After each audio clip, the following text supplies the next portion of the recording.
You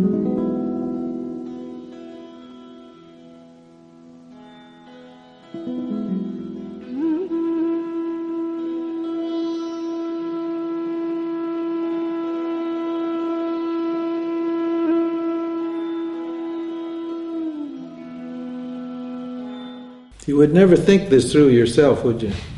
Huh? Huh? See what I mean? Even though it's perfectly logical, and you sign on, you can't help but sign on the logic because you know it's true. You wouldn't have cooked this up yourself. This is why we say this teaching doesn't come from human mind. No human being cooked this up. Consciousness evolved this teaching, revealed this teaching. Because looking at it from this point of view, consciousness can what? Develop this teaching. But we don't look at everything from the self's point of view, do we? We look at everything from the waker's point of view. That's why the waker's a wanker.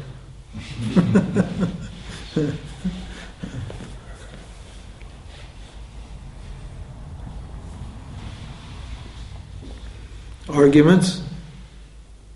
Questions? Complaints? Objections? Can you explain a bit more this, that the vasanas are Ishvara, the vasanas are God? Yeah, everything that you have comes from where? From the field. Yeah. Every thought, you didn't manufacture your thoughts. You're not manufacturing your feelings. Okay, if you're manufacturing your feelings, please show me jealousy right now. Please, huh? Please get angry now, right now. Huh? You can't get angry. Huh? Anger happens. You can't make yourself angry. Anger happens. It's coming from a different source. You can't make yourself feel love. Love happens. Love comes out. It comes from where? Another source. It comes from within you. All you can do is what? Step aside. So your body, where's that coming from? It's from another source. Where everything that we have is coming from, not coming from us personally, it's all being given to us. And that, whatever that source is, we call Ishvara, or God. It's not a source that you can see. It's not something you can see because the causal body is causal. It's subtler than the subtle body, and the subtle body is the one that sees or knows. And the causal body is subtler than that, so you can't see that. All you can do is what? Understand it by inference. And inference is a valid means of knowledge. Perception is a valid means of knowledge. Inference is a valid means of knowledge. So by what inference we can understand that everything comes from God. If you want to call it God, never mind, you can leave the word God off. We call it Karana Sharira. In Vedanta we like technical terms, scientific terms. We don't want to get the personal stuff in there, and God's a really emotional word. So we want to get that stuff out of it. We call it Karana Sharira, the body that causes things. So there is a personal Ishvara and there is a universal Ishvara. Yeah, the universal Ishvara, people need, if they can't understand that it's universal, then they make it personal. They turn it into their personal deity. Yeah. And you can choose, you can turn, you can symbolize Ishvara in a personal way, like Krishna. Like I was telling you about my devotional practice. And there I turned Ishvara into Krishna. I did, it would make it easier and more pleasant and more fun and to worship in that way. What I meant is that if the vasanas are like Ishvara, then it is a personal vasana created in my little life, and then there is the universal vasana, which is the one created already before I came. Well, that's Ishvara. That vasanas that were there before, and that's Ishvara. Not only the vasanas are personal, it's just ignorance like select certain vasanas that you call personal. There isn't any personal vasanas here. If you're an artist, it's just, you're just, God's an artist.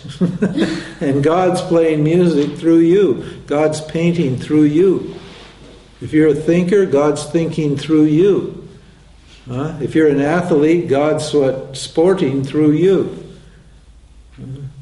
You think it's you, but you're just an impersonal imprint. You're just, the whole creation needs all these different roles and functions to make the whole creation. We need business people, we need artists, we need scientists, we need working people, we need a whole variety of different energies or types of entities, beings. We need dogs. A dog is just what? Ishvara, God acting like a dog. It's God acting like a cat, God acting like a mosquito. To make the whole thing work, Ishvara's got to assume millions of different forms and then keep all of those things operating in this cosmic whole. Think of the intelligence that takes. This is why we're so awed by life, isn't it? This is why life is so amazing, isn't it? Because you see this thing behaving, you see everything behaving according to its nature, and then you see all these different entities, all these different beings, right, all working together in this great big amazing soup of existence. The trees, look at a tree. A tree is God what? Performing a certain function, doing a certain dharma. A tree has a certain dharma. It sucks up water, it respires, it converts carbon dioxide into what? Oxygen. It does it tirelessly and ceaselessly without an ego. It eats our pollution and gives us oxygen to breathe. Over and over and over again. And one tree dies, and then Ishvara puts that tree back in the form of a little tiny seed, in other words, in the form of just pure knowledge. The tree just refines itself down to the pure knowledge, the essence of tree, and it sits inside this little container. The container's there for what? Just to what? Give it enough food when the conditions are right, when the warmth and the moisture is right, to give that idea enough what? Energy to generate, and it starts to grow. And that knowledge starts to just what? Expand out and explode out, and it takes the full form of a tree, and it starts doing its function right away. It starts making its contribution, like taking from it and putting out. We're no different. We're just programs. When you see what your nature is and you behave according to your nature, you become part of this thing. So that's called surrender. You relax and enjoy your role.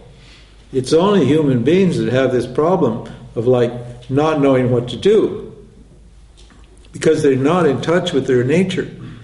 They're not in touch with who they are as the self, and they're not in touch with their program. They don't know what God's purpose is for them here. So they find themselves, on account of for whatever reason, doing actions, living a life that's not in harmony with who they really are as people. You need to actualize yourself as a human being, as a person, because you've been put here as a human being to perform a certain function. If you don't do that function, you're never going to be happy. There's going to always be this tension and conflict in you, because Ishvara is telling you this is what you need to be, and you're saying, oh no, I can't do that. I need to worry about this, that, and the other thing, or I'd like to be something else. That's what Krishna over and over in the Gita says, to do the dharma of somebody else or something else is fraught with danger. It's very dangerous for you spiritually to try to be something other than what you are. Because you don't like what you are. You've been taught that there's something wrong with you. You're not good enough. You're not pretty enough. You're not smart enough. You're not sexy enough. You're not rich enough. You're not blah, blah, blah. You're not. And so you want to be something other than what you are. And when you do that, you're like fighting the whole program of existence. You are what you are. It wasn't up to you. It was never up to you. It's never going to be up to you. All you can do is like relax enough to get a feeling for it, and then start acting according to your nature. And suddenly all the conflicts that you have within yourself and outside yourself, those conflicts dissolve or disappear.